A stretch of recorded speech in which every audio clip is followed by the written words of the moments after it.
من الشیطان الرجیم بسم اللہ الرحمن الرحیم الحمدللہ رب العالمین الرحمن الرحیم مالک یوم الدین ایاک نعبد و ایاک نستعین اہدنا الصراط المستقیم صراط الذین انعمت علیہم غیر المغضوب علیہم ولا الضالین بسم اللہ الرحمن الرحیم قل هو اللہ احد اللہ الصمد لم یلد ولم یولد ولم یکن له کفوا احد بسم اللہ الرحمن الرحیم اِنَّا آتَيْنَاكَ الْكَوْثَرَ فَصَلِّ لِرَبِّكَ وَانْحَرْ إِنَّ شَانِئَكَ هُوَ الْأَبْتَرُ صدق اللہ العلی العظیم۔ اور محمد آل محمد صلی اللہ علیہ وسلم۔ ایک مرتبہ سورہ الحمد، 3 مرتبہ سورہ توحید کی تلاوت فرما کے مرحوم کو آپ جانتے ہیں، ان کی روح کو وصال کرتے ہیں۔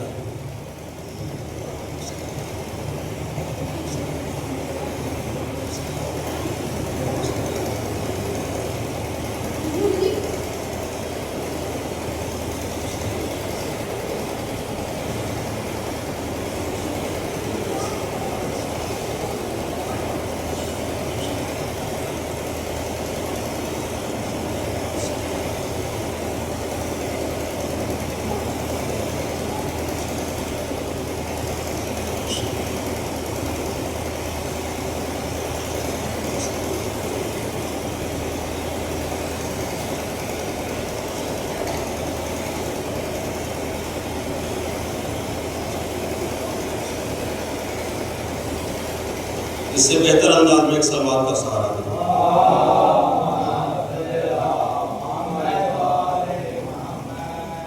موت کے حوالے سے 4 دن سے سماعت فرمائیں، آپ کی سماعتوں کے حوالے میں کہ جو لوگ موت کو اپنی بھلائے بیٹھے ہیں،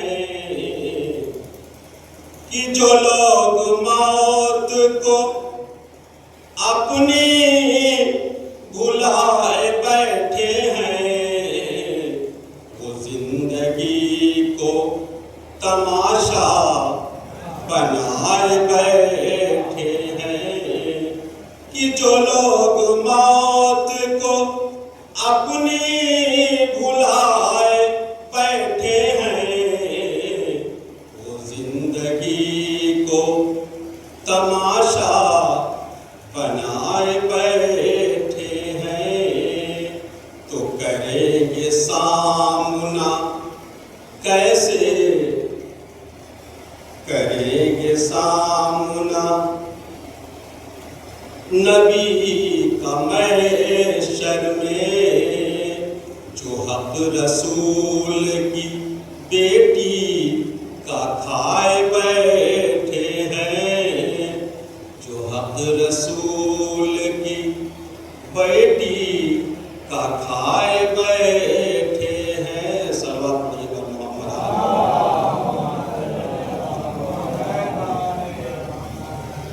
مولانا تک اگر آواز ہماری پہنچ رہی ہے تو فرش مدنی پر تشریف لائیں تاکہ مجلس شروع کی جا سکے۔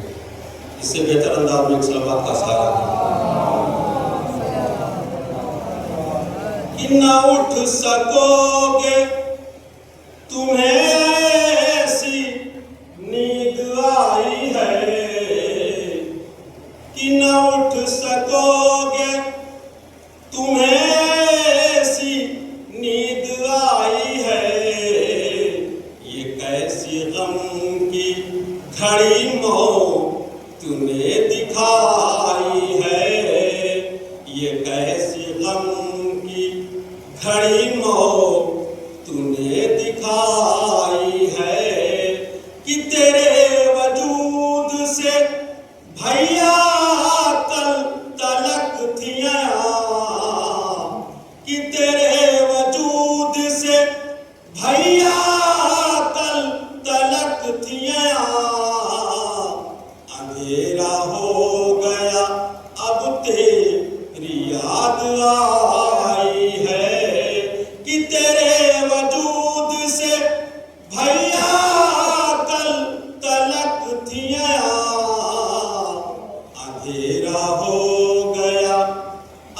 تیری یاد آئی ہے پر محمد آل محمد صلوات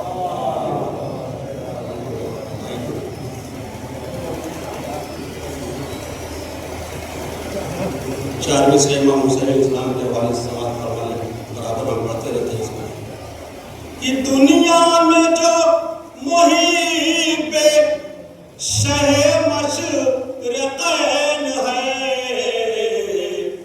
کہ دنیا میں جو محب شہ مشرقین ہے بے چینیوں کے دور میں بھی اس کو چین ہے کہ بے چینیوں کے دور میں بھی اس کو چین ہے تو باطل کے سامنے نہ جھکائے جو اپنا سر کہ باطل کے سامنے نہ جھکائے جو اپنا سر سمجھو کہ اس کے ذہن کا مالک حسین ہے کہ سمجھو کہ اس کے ذہن کا مالک حسین ہے اور محمد علی محمد صلی اللہ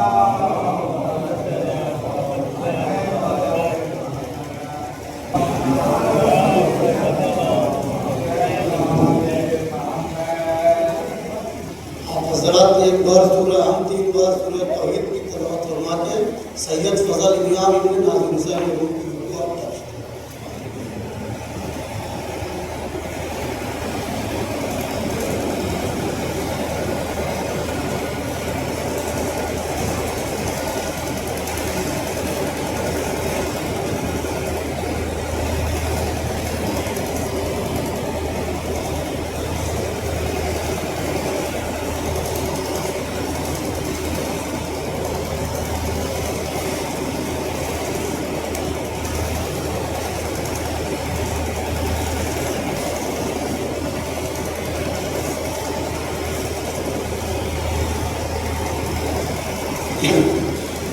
نعرہ صلوات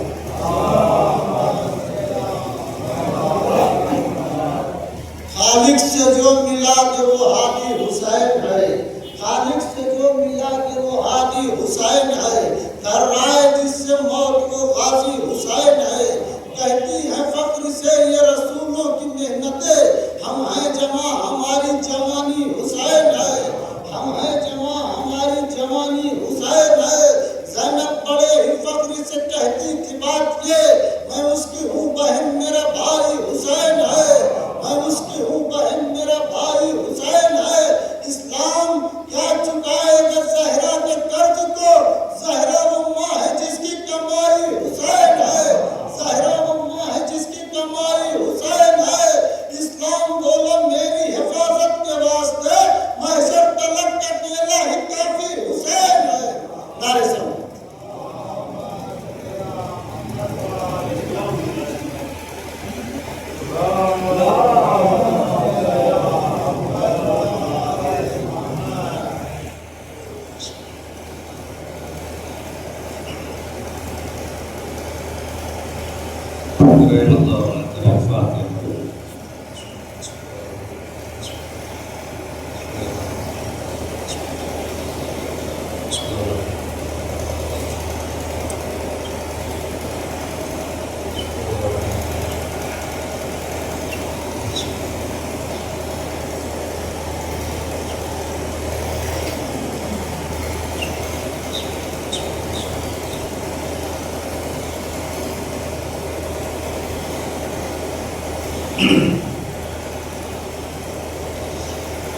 لا حول ولا قوة إلا بالله العلي العظيم أعوذ بالله من الشيطان الرجيم بسم الله الرحمن الرحيم الحمد لله الذي هدانا لهذا وما كنا لنهتدي لولا أن هدانا الله لقد جاءت رسل ربنا بالحق والصلاة والسلام على أشرف الأنبياء والمرسلين وخاتم النبيين سيدنا ونبينا وحبيب قلوبنا وشفيع ذنوبنا وطبيب نفوسنا مولانا ومولى السلام جد الحسن والحسين أبي القاسم محمد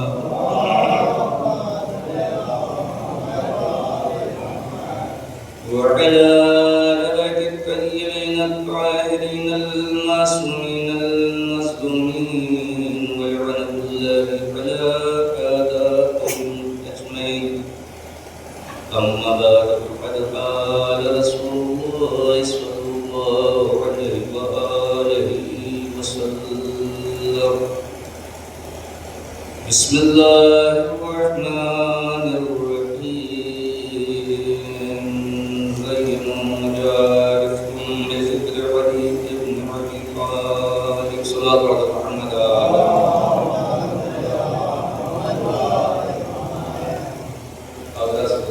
ایک مرتبہ سورہ الحمد اور 3 مرتبہ سورہ اخلاص کی تلاوت فرما کر سید فضل امام مرحوم سید ناصر مرحوم کے بسم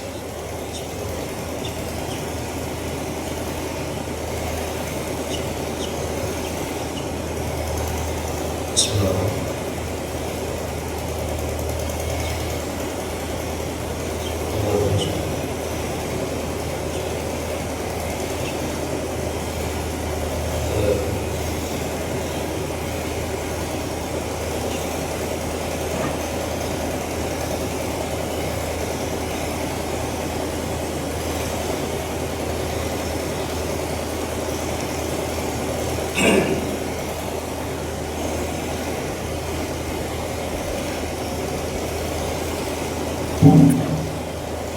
سارے حضرات، حاضر حضرات، بزرگان محترم،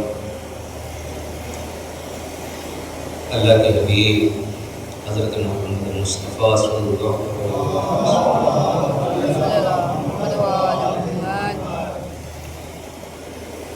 کی بہت ہی مشہور اور معروف حدیث ہے: زینوا مجالسکم بذکر علي بن ابي طالب. کہ تم اپنی مجلسوں کو، زینت کو اچھا بناؤ، بہتر بناؤ. مولا کائنات حضرت علی بن ابی طالب علیہ السلام کے ذکر سے، یعنی ہمارے کے یہاں صرف اگر مجلس کا لفظ اگر انسان کے ذہن پہ سماع کیا جائے تو صرف یہ سوچتا ہے کہ جہاں پہ مجلسیں ہوں، شہدائے کربلا کا ذکر ہو. مجلس سے مراد یہ ہوتا ہے کہ کہیں بھی اگر 8-10 آدمی یعنی 2 سے زیادہ کہیں بیٹھ جائے تو وہاں پہ اس مجلس کو، بیٹھنے کی جگہ کو اگر خوشگوار بنانا چاہتے، اچھی بنانا چاہتے تو مولا کائنات کے ذکر علی یعنی ذکر سے، یعنی جہاں بھی مولا کا ذکر ہوگا، علی کا ذکر ہوگا، وہ مجلس سے بہتر ہوتی ہے. صلوات پڑھتے محمد آل محمد.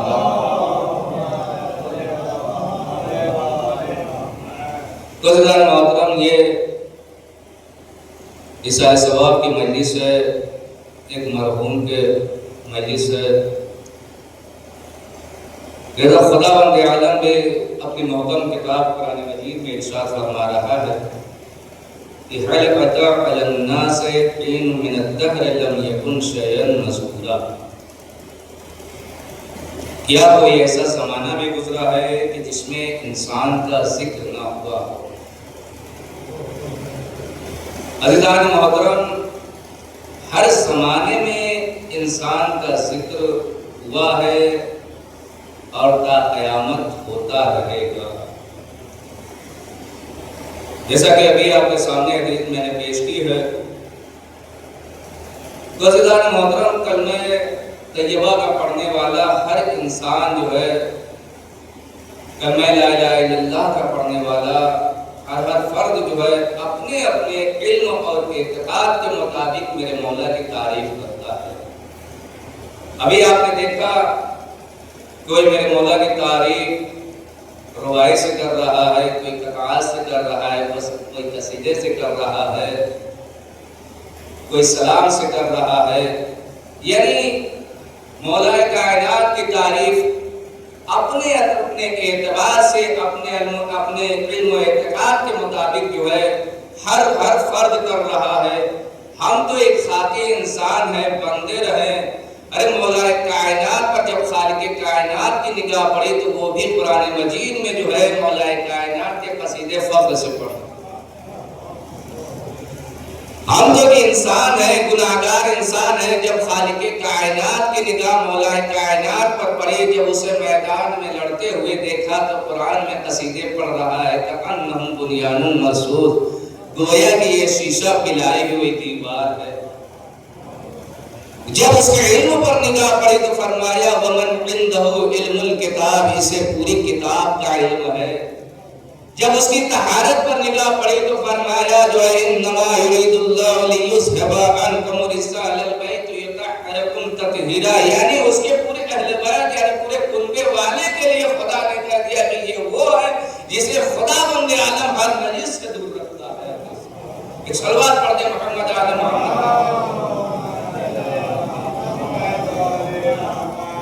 آج جو ہے کچھ افراد ایسے ہوتے ہیں کہ جو کہتے ہیں کہ شیعہ حضرات جو ہے مولا کائنات کے جو ہے تعریف حد سے زیادہ کرتے ہیں، جتنا کہ رسول خدا کے نہیں کرتے، اس سے کہیں زیادہ جو ہے مولا کائنات علی کے جو ہے قصیدے پڑھتے رہتے ہیں۔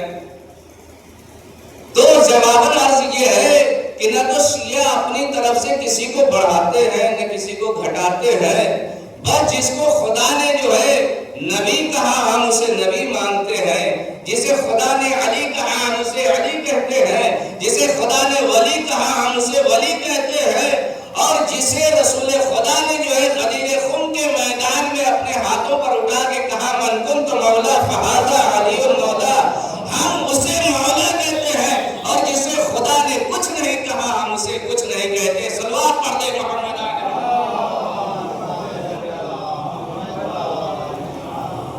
تو کیا سکتے ہیں؟ یعنی خدا خود مولا کائنات کے قصیدے جو ہے قرآن مجید میں پڑھ رہا ہے۔ اکثر مفسرین اہل سنت کے علماء جو ہے بیان کرتے ہیں کہ آدھا قرآن جو ہے مولا کائنات کے شان میں نازل ہے، آدھا قرآن جو ہے مولا کائنات کا قصیدہ پڑھ رہا ہے۔ اللہ محترم، جب اس کے مولا کائنات کے گھر سے جو ہے جو کی روٹیاں آسمان پر گئی تو خدا بند عالم قصیدہ پڑھ رہا ہے وَيُطْعِمُونَ الطَّعَامَ عَلَىٰ حُبِّهِ مِسْكِينًا وَيَتِيمًا وَأَسِيرًا۔ جب علی کے گھر سے جو کی 5 روٹیاں آسمان کی طرف گئی تو خدا بند عالم نے جو ہے ان روٹیوں کے عوض میں ہے جو 30 آیتیں خدا بند عالم نے نازل فرمائی۔ تو بتائیے عزیزان محترم کتنے افضل وہ گھرانہ ہے جس کے گھر سے جو کی 5 روٹیاں جاتی ہے اور خدا بند عالم جو ہے ان روٹیوں کے بدلے میں جو ہے 30 آیتیں نازل کر رہا ہے۔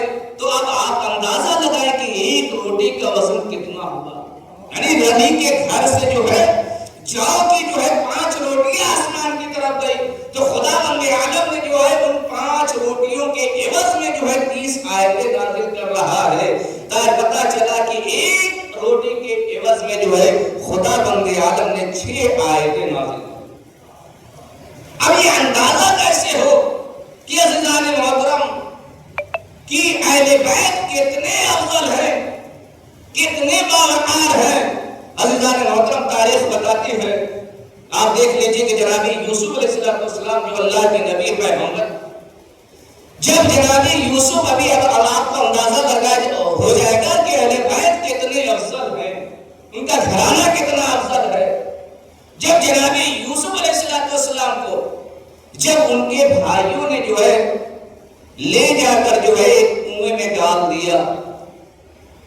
جب جو ہے تجارتیوں کا جو ہے جب قافلہ جو ہے وہاں سے گزرا تو کیا دیکھا ہے کنویں میں جب ان کو پیاس محسوس ہوئی کہ کنویں کے پاس اور اس میں جب کنویں میں ڈول ڈالی تو اس میں سے ایک آواز آئی۔ مختصر یہ ہے کہ جب دیکھا تو کیا دیکھا کہ ایک حسین و خوبصورت بچہ جو ہے کنویں میں ہے۔ بہرحال جو ہے انہوں نے جو ہے جناب یوسف کو نکالا اور نکالنے کے بعد جو ہے آپس میں ایک تجویز کیا کہ آخر اس بچے کو کیا کیا جائے۔ تو آخر میں فیصلہ یہ پایا، یہ طے ہوا کہ اس بچے کو لے جا کر جو ہے بیچ دیا جائے، فروخت کر دیا جائے، اور جو قیمت ملے گی ہم اسے آپس میں جو ہے بانٹ لیں گے۔ اب جو ہے اس بچے کو لے کر جو ہے مصر کے بازار میں لے کر پہنچے، اور جیسے ہی مصر کے بازار میں پہنچے لے جا کر جو ہے چوراہے پر کھڑا کر دیا جہاں پر بچے فروخت ہوتے تھے، بکتے تھے۔ اب جب جناب یوسف کو جو ہے لے جا کے چوراہے پہ کھڑا کر دیا گیا، اب لوگ جو ہے آتے رہے، خریدنے والے بھی آتے رہے، دیکھنے والے بھی آتے رہے، اور جب دیکھتے تھے تو بیچنے کہ کتنا حسین و خوبصورت جو ہے بچہ۔ اب جو ہے لوگ پوچھنے لگے کہ اچھا یہ بتاؤ کہ یہ بچہ جو ہے اس بچے کا کون مالک ہے، کون بیچنے والا؟ انہوں نے بتایا کہ ہم ہی ہیں اور ہم اس بچے کو بیچیں گے۔ لوگوں نے پوچھا کہ اس کی قیمت کیا ہے؟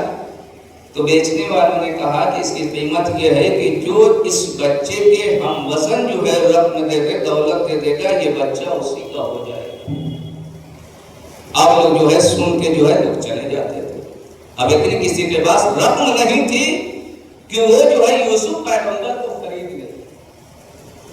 اب جب عزیز مصر کو معلوم ہوا کہ بازار میں کوئی بچہ آیا ہے بکنے کے لیے، اب چونکہ عزیز مصر کے پاس جو ہے کوئی اولاد نہیں تھی، اب وہ خریدنے کے لیے جو ہے جناب یوسف پیغمبر کو چلا۔ جب دیکھا کہ یہ تو بہت ہی خوبصورت اور حسین بچہ ہے تو پوچھا کہ اچھا بتاؤ کہ اس کی قیمت کیا ہے؟ تو بیچنے والوں نے کہا کہ اس کی قیمت یہ ہے کہ جو اس بچے کے ہم وزن دولت دے دے گا اسی کا یہ بچہ ہو جائے گا۔ وہ مصر کا بادشاہ تھا، اس نے کہا کہ جو ہے ٹھیک ہے۔ اس نے اپنے حواریوں سے، اپنے چاہنے والوں سے، اپنے غلاموں سے کہا کہ ایسا ہے کہ جاؤ تم لوگ جو ہے خزانے سے جو ہے اپنا جو ہے پیسہ لے کر آؤ، ہم اسے خریدیں گے۔ اب جو ہے تاریخ بتاتی ہے کہ جناب جناب یوسف علیہ السلام کو ایک پردے میں رکھا گیا۔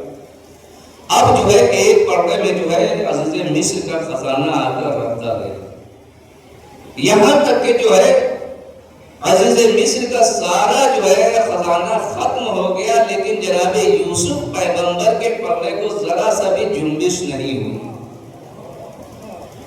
اب جب سارا خزانہ ختم ہو گیا تو ایک مرتبہ جو ہے عزیز مصر کے چہرے پر مایوسی چھا گئی، اپنا چہرہ جھکا لیا اور کافی افسوس مننے لگا اور کہنے لگا کہ ہائے میری ساری دولت بھی ختم ہو گئی اور میں اس بچے کو خرید بھی نہیں پایا۔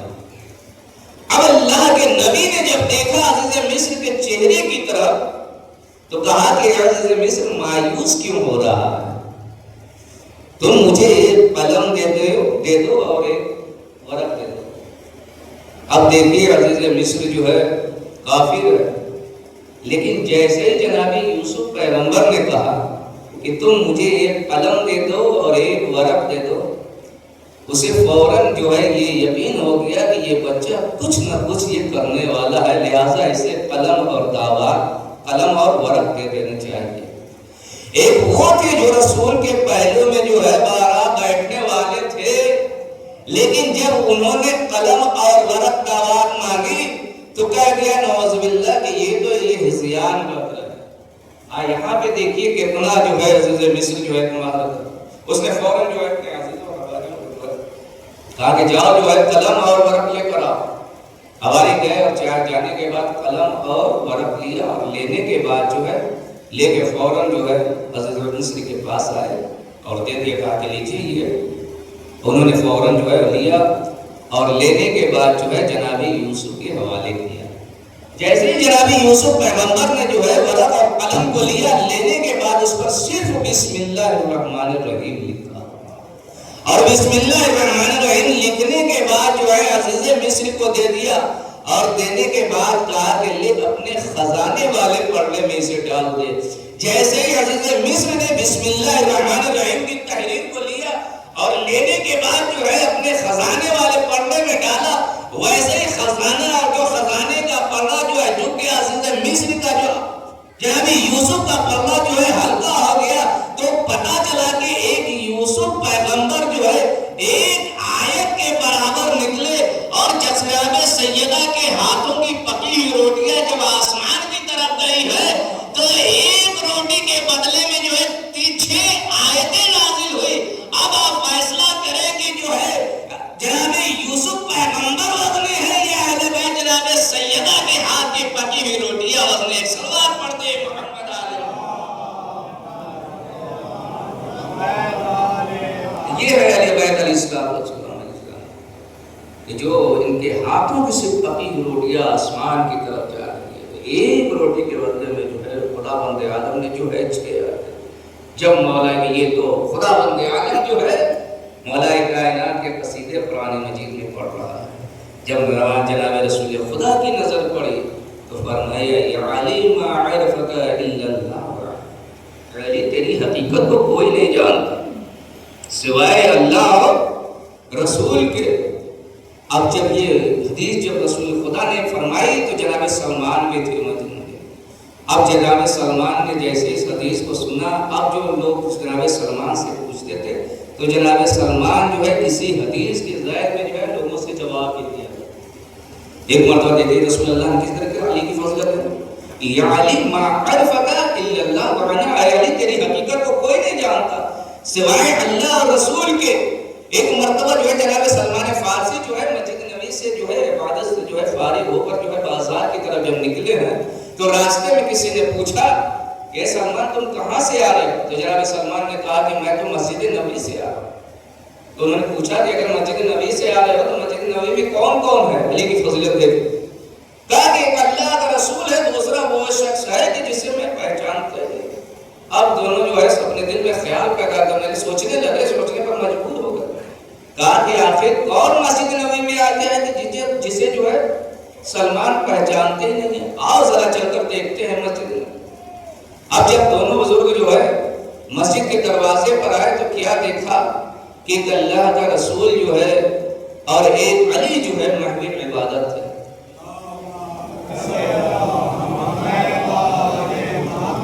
اب دونوں آپس میں یہ باتیں کرنے لگے تھے، رسول تو کہتے ہیں کہ سلمان جو ہے میرے اہل بیت میں سے۔ آج جب میں نے راستے میں سلمان سے پوچھا کہ سلمان بتاؤ کہ مسجد میں کون کون ہے، تو سلمان نے کہا کہ ایک اللہ کا رسول ہے، دوسرا وہ شخص ہے کہ جسے میں جانتا ہی نہیں۔ اس لیے کہ رسول ہی کی جو ہے حدیث کے ذریعے میں جو ہے رسول ہی کی حدیث کے جو ہے اعتبار سے جو ہے جناب سلمان نے جو ہے یہ جو ہے جواب دیا تھا۔ اب جب نماز سے فارغ ہو گئے تو دونوں شخص رسول اللہ کو آئے، رسول اللہ کے پاس آئے اور آنے کے بعد سلام کرنے کے بعد کہتے ہیں کہ یا رسول اللہ آج غضب ہو گیا۔ کہا کیا ہوا؟ کہا کہ آج راستے میں جب میں نے سلمان سے پوچھا کہ سلمان مسجد میں کون کون ہے، کہا کہ اللہ کا رسول ہے، دوسرا وہ شخص ہے کہ جسے ہم جانتے ہی نہیں۔ کیا سلمان جو ہے علی کو نہیں جانتے ہیں؟ انہوں نے تو آج جھوٹ بولا ہے اور آپ کہتے ہیں کہ سلمان میرے اہل بیت میں سے ہے۔ انہوں نے کہا کہ ایسا ہو ہی نہیں سکتا ہے کہ سلمان ہمارا جھوٹ بولے۔ کہا کہ بلایا گیا سلمان کو، سلمان کو بلایا گیا۔ جیسے سلمان آئے، اب ایک مرتبہ رسول خدا نے کہا کہ سلمان یہ جو کیا کرے، کہا کہ جو ہے سلمان جو ہے کہ زبیانی سے کام لیا، حق کو واضح نہیں کیا۔ کہا کہ یا رسول اللہ آخر میں یہ لوگ تو خود ہی حق پہ نہیں ہیں۔ کہا کہ انہیں جواب تو دے دو، کس طریقے سے تم نے جواب دیا؟ سلمان پڑھ دو محمد۔ کہا کہ انہیں جواب دے دو۔ کہا کہ یا رسول اللہ آپ نے تو جمعے کے خطبے میں ارشاد فرمایا تھا کہ یا علی ما عرفک الا اللہ وانا، اے علی تیری شخصیت کو کوئی نہیں جانتا، تجھے کسی نے نہیں پہچانا سوائے اللہ اور رسول کے۔ لہذا انہوں نے راستے میں مجھ سے پوچھا کہ سلمان تم کہاں سے آ رہا؟ مسجد نبی سے۔ کہا کہ مسجد میں کون کون ہے؟ میں نے کہا کہ ایک اللہ کا رسول ہے، دوسرا وہ شخص ہے جسے میں پہچانتا ہی نہیں۔ لہذا میں نے تو آپ ہی کی حدیث کے ذہن میں جواب دیا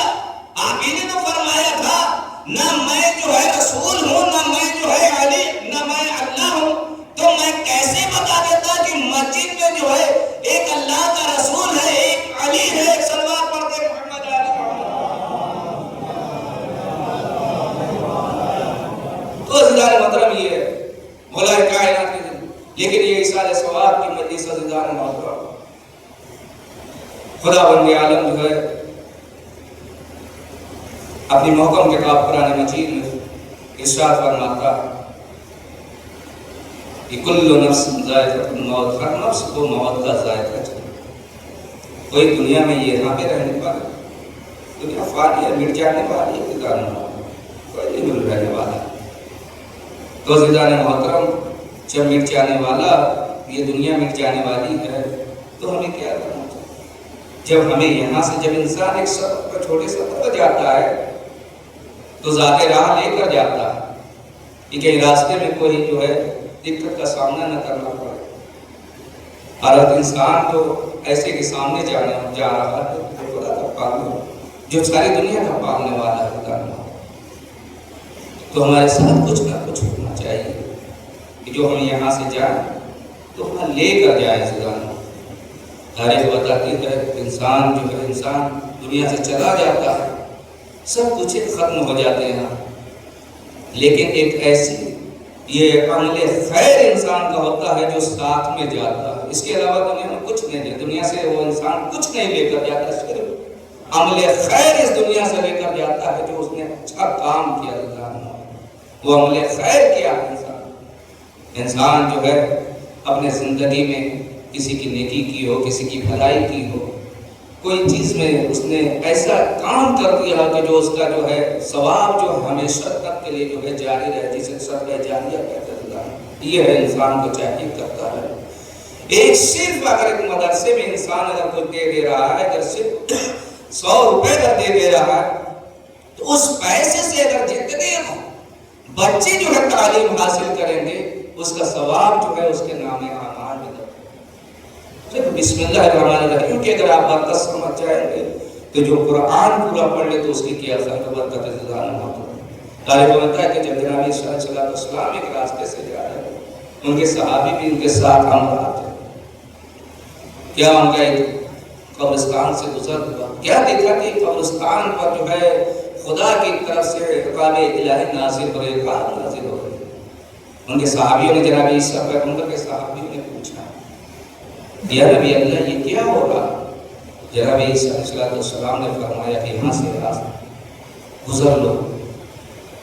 وہاں سے گزر گئے۔ کچھ دنوں کے بعد جب اسی قبرستان سے آ رہے تھے تو اب کیا دیکھا کہ اسی قبر پر جو ہے رحمت الہی نازل ہو۔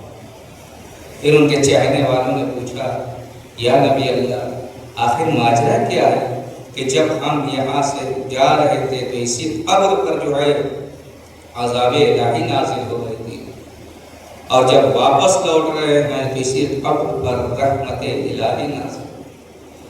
تو جناب عیسیٰ پیغمبر نے اپنے چاہنے والوں سے، صحابیوں سے فرمایا کہ یہ شخص جو ہے جب دنیا سے اٹھا، جب انتقال کیا تو اس کے ایک چھوٹا سا بچہ چھوڑ کے مارا۔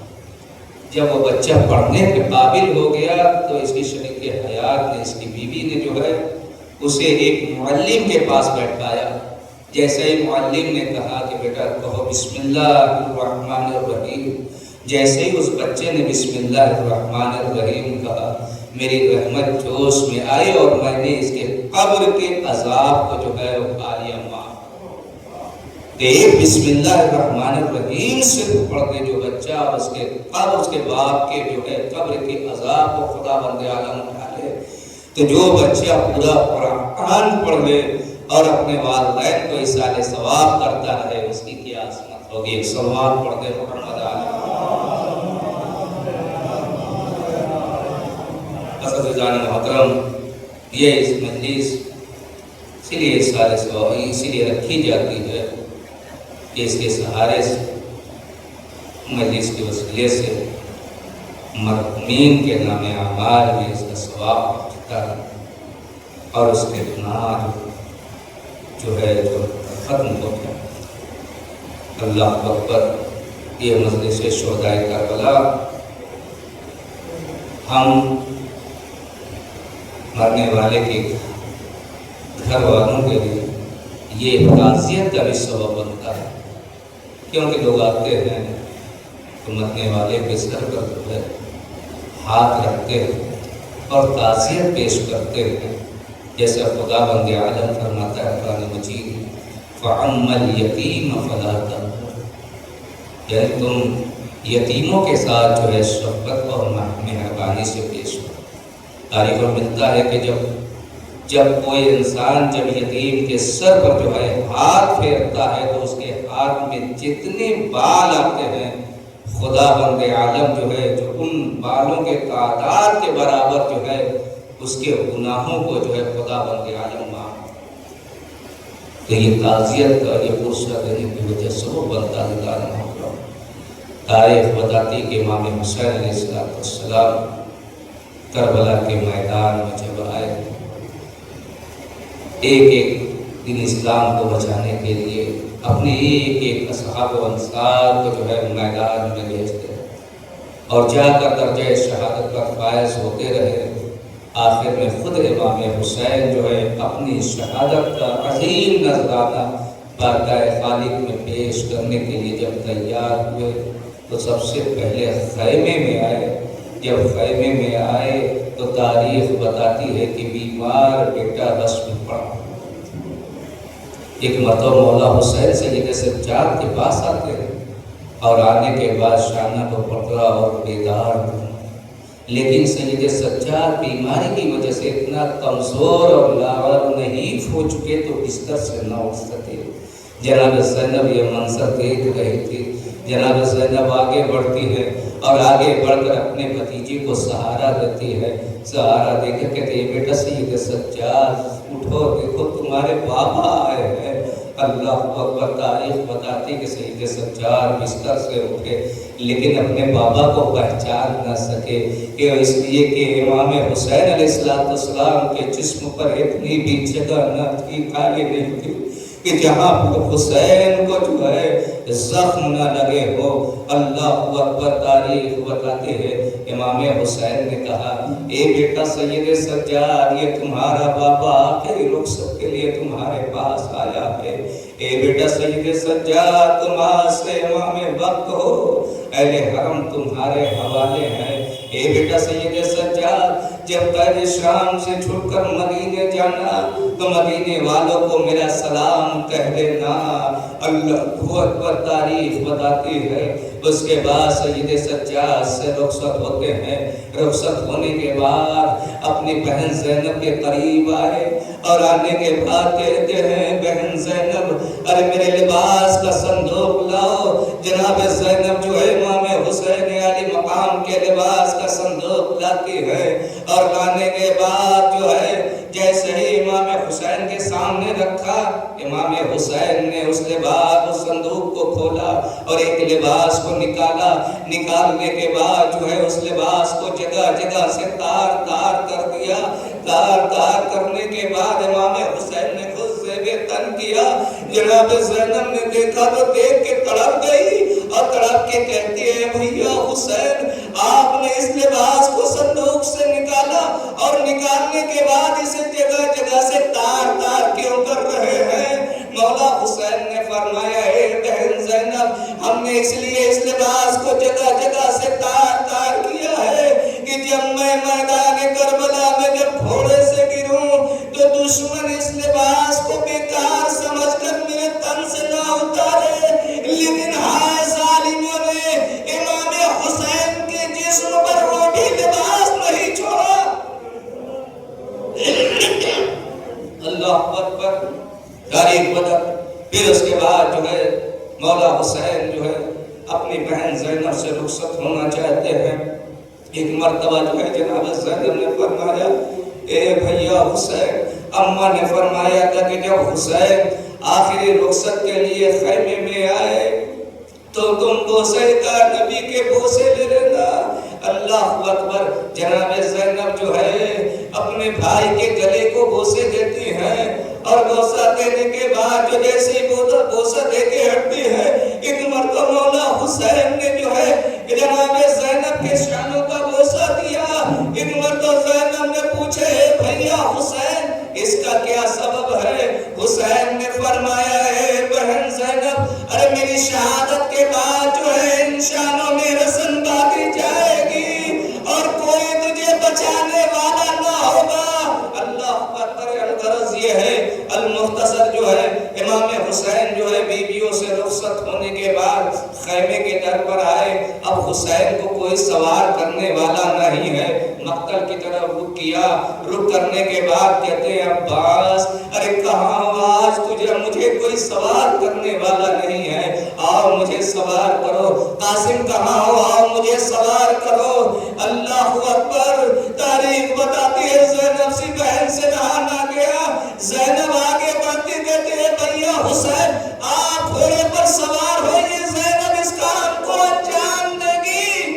اللہ اکبر. زینب نے حسین کو گھوڑے پر سوار کیا. اب حسین چاہتے ہیں کہ مقتل کی طرف چلے. اللہ اکبر. جیسے حسین نے گھوڑے کو ایڑ لگائی, اللہ اکبر, لیکن گھوڑا آگے نہیں بڑھتا. ایک مرتبہ حسین نے کہا ہے میرے راستے وفادار, یہ میری آخری خدمت ہے, میرے نشے تک مجھے پہنچا دے, مجھے لے جا کر پہنچا دے, میں تجھ سے آنے کے لیے نہیں کہوں گا. ذوالجلال نے اتنا سنا, ایک مرتبہ سن کر بے قرار ہو گیا. ایک مرتبہ حسین کے چہرے کی طرف دیکھتا ہے, زمین کی طرف دیکھا, مطلب یہ تھا کہ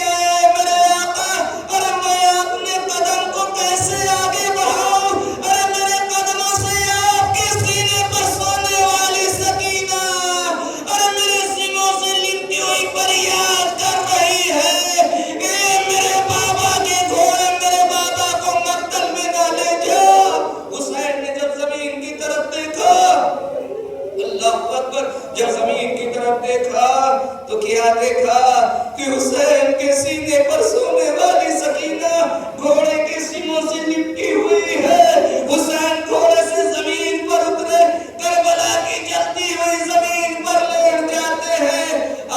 میری لال میرے سینے پر آخری بار سو دے, ارے اب یہ سینہ تجھے نصیب نہ ہوگا. جیسے ہی سکینہ نے سنا کہا بابا کیوں. حسین نے کہا بیٹی سکینہ ارے آج سے تو یتیم ہو جائے گی. سکینہ تڑپ گئی, تڑپ کے کہتی ہے اے بابا رے یتیم کسے کہتے ہیں.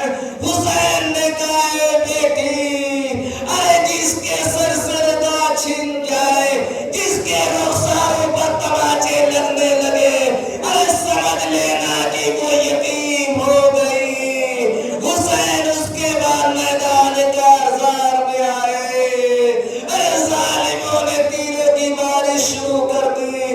حسین گھوڑے پر ڈگمگانے لگے. حسین گھوڑے سے زمین پر آئے. ایک ظالم کند خنجر لیے ہوئے آگے بڑھا. حسین کے جسم اور سر میں جدائی پیدا کیا. منادی نے ندا دی الا قتل الحسین بکربلا, حسین میں کربلا.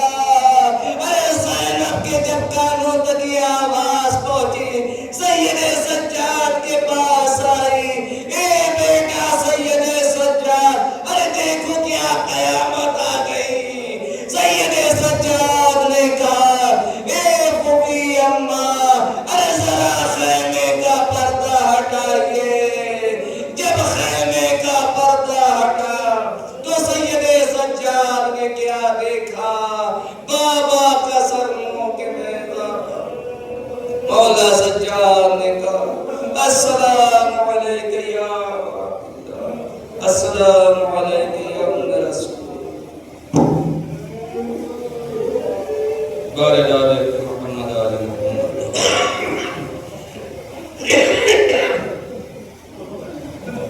محمد علی محمد. اس مختصر کی بات کہ محمد علی محمد کا راستہ بار ہدایت, اس میں اس کا ثواب مرنے والے کے نام عالم. محمد علی محمد کا راستہ مرحومین کے کبیرہ صغیرہ خدمت کرتا. پروردگار ان کو جوار معصومین بھی جگہ پروردگار محمد علی محمد کا راستہ, پروردگار ان کے گھر والوں کو پروردگار محمد علی محمد کا واسطہ جو ایمان کو تمہاری شفاء کامل و عاجل عطا فرما. پروردگار ایمان سبحانہ کو سکون و عاجل فرما. ان کے ناصر ان کے مددگار نے سنا ربنا تقبل منا انک انت السمیع العلیم۔ اعوذ سے گزارش ہے کہ ایک مرتبہ سورہ الحمد اور 3 مرتبہ سورہ اخلاص کی تلاوت فرما کر جو ہے سید فضل امام ابن ناظر حسین کو سلام